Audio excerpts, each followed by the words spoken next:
All right. Hello, residents of Douglas. My name is Quinn Heath, and I will be the moderator for tonight's community outreach meeting. This is an informational meeting about a proposed marijuana establishment to be located at 183 Davis Street in Douglas, Massachusetts, with zip code 01516. The proposed operator is Carbon Canopy Corporation, and they seek to obtain 2 licenses at this address: an adult use marijuana cultivator indoor tier 2 license and a marijuana product manufacturer license. Carbon Canopy Corporation is managed by Michael Weldon and Tyler Beltran Harris, who are both with us here for this meeting tonight. We also have Blake Mensing of the Mensing Group LLC, attorney for Carbon Canopy Corporation. Tonight's meeting will open with a brief presentation presented by the applicant, followed by an opportunity for public engagement if any members of the public join the call. An opportunity was given to the public to submit questions in advance, and no questions have been received at this time. So I'll turn it over to Blake. Thank you very much. Thank you, Quinn. As Quinn said, this is a meeting that's required by the state's Cannabis Control Commission regulations. So I'm going to cover the required topics and leave a period of time for question and answers. Again, if any members of the public do show up. So the proposed license types are an indoor tier 2 cultivation for adult use, as well as a co-located adult use product manufacturing license, both proposed for 183 Davis Street, Douglas, Mass. 01516. The first required topic has to do with basically presenting information adequate to demonstrate this facility will be secured properly. So the Cannabis Control Commission regulations at 935 CMR 500.110 go into granular detail about what security apparatus and protocols a facility such as this must contain. First and foremost, you have to have commercial grade locks. All cannabis will be stored, inside the building. There will be a requirement of camera coverage with, up to 90 days of video storage in full 1080p high definition. Each camera will be separately labeled with an irremovable date time watermark on it. Each frame of that video footage must be sort of pausable and then printable so you can identify who is going where within the facility. Every square inch of this facility, except for the bathrooms, for obvious privacy reasons, will be under camera coverage, 24/7, 365. Any footage in the event of an incident will be shared with the Douglas Police Department, as well as reported to the Cannabis Control Commission as the regulations require. In addition, each employee who works in the facility will undergo a full background check before receiving their marijuana establishment agent card. There are also within the facility itself a hierarchical system of who on the chain of command gets to go into which portions of the facility. So there will be areas labeled as limited access areas within the facility. I think the public should think of that as the vault where finished products will be stored.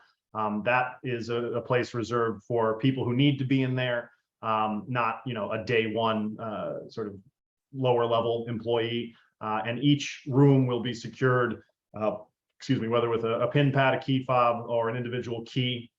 And we'll also have the full camera coverage to indicate, who was in which portion of the facility, when and where. A related topic that we have to cover has to do with prevention to diversion of minors. This facility is 21 plus, no ifs, ands, or buts. You cannot enter this facility if you're not 21. And as strange as this sounds, say there was a Douglas police officer who happened to be 20 years old. He or she would not be allowed entrance into the facility regardless of their badge. State law trumps local rules. And that's the definitive line in the sand. You cannot enter. This facility is not open to the public. Someone visiting would either be an inspector, a local official, police, fire, board of health, that kind of thing, or someone with a valid business purpose. And this is again not public facing, so their only available customers would be business to business, other licensed establishments within the Commonwealth, whether that be a retailer, a wholesale delivery operator, or potentially, a manufacturer, who might want to use some output product in some of their products.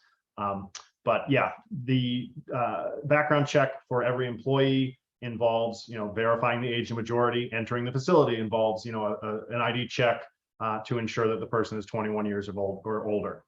In addition, what I ask my clients to do is include a provision in their wholesale supply contracts to any customers, another licensed operator, basically a look back provision. What the commission requires is a unique alphanumeric, basically barcode on each individual product that gets attached to that product, and it follows it through its life cycle in the state's seed to sale tracking platform known as METRC, METRC. That means there's a trail of breadcrumbs to determine where a product was originating from. And what I ask my suppliers to do for retailers is say, look, if your products that we sell you at wholesale start ending up in the hands of children, we're gonna cut that relationship off, because you're jeopardizing Carbon Canopy's license by not guarding against diversion to minors. So it's a robust system to ensure that kids who are underage don't touch this substance from this facility. The next required topic has to do with a plan to positively impact the community. And what that means in the cannabis context is a plan to positively impact people who were disproportionately harmed by the failed drug war. So in addition to the good deeds that I know Mike and Tyler want to undertake in terms of becoming part of the community and volunteer hours, and potentially finding some local charities that might benefit from donations, we have discussed a potential donation to a nonprofit called the Big Hope Project. That is an entity that does periodic expungement and record sealing clinics to help people get the scarlet letter of a low-level drug, running with the law off their backs, because that affects housing, employment, and a whole host of other things. That group targets their efforts, educational efforts, and expungement clinics, as I mentioned, in one of the 29 areas of disproportionate impact that the state's Cannabis Control Commission has identified. And that's one of the plans to positively impact the community, and that will be included in the state license application as well, and subject to review upon licensure renewal for the Tier 2 cultivation and manufacturing license. The last required topic that we are going to cover tonight is basically information adequate to demonstrate that this facility will not be a nuisance. What I always say is that any state license, any local permit, any host community agreement, none of those are a get out of jail free card. If you are a bad neighbor, if you cause a nuisance, you will not be able to use any of those documents as a shield. People would have a private right of nuisance.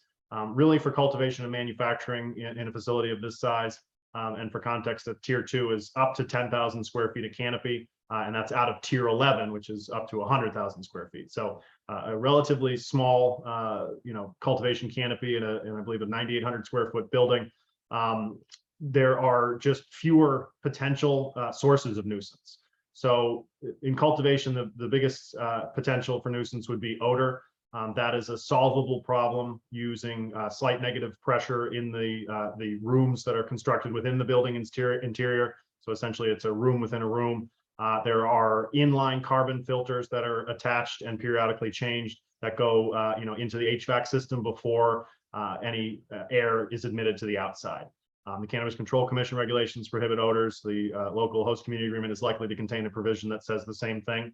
And this game is, too lengthy of a process, too expensive of a process to get in and not follow the rules. So, with technology, there are ways to control that set of odors.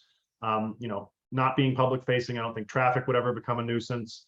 Their plants are quiet when they're growing, so it's not going to be, a metal, machining shop where there's grinding and hammering and all that sort of thing. So the likelihood of a nuisance here is pretty low. And, as I said, there will be technological solutions applied to the facility, during the design phase to ensure that smells aren't getting out. If smells are getting out, that means air is getting in. And if air is getting in, that means pests, pathogens, mold, et cetera, are coming into the facility. The crop is too valuable to let that risk, exist. So it's inherently in their best interest to keep the odors in, because that means they're keeping other things out. And with that, I have covered every topic required by the Cannabis Control Commission regulations, and I'll turn it back to Quinn to see if anyone has any questions. I'll confirm nobody from the public tried to join, so have a great night and thanks for watching. Thank you.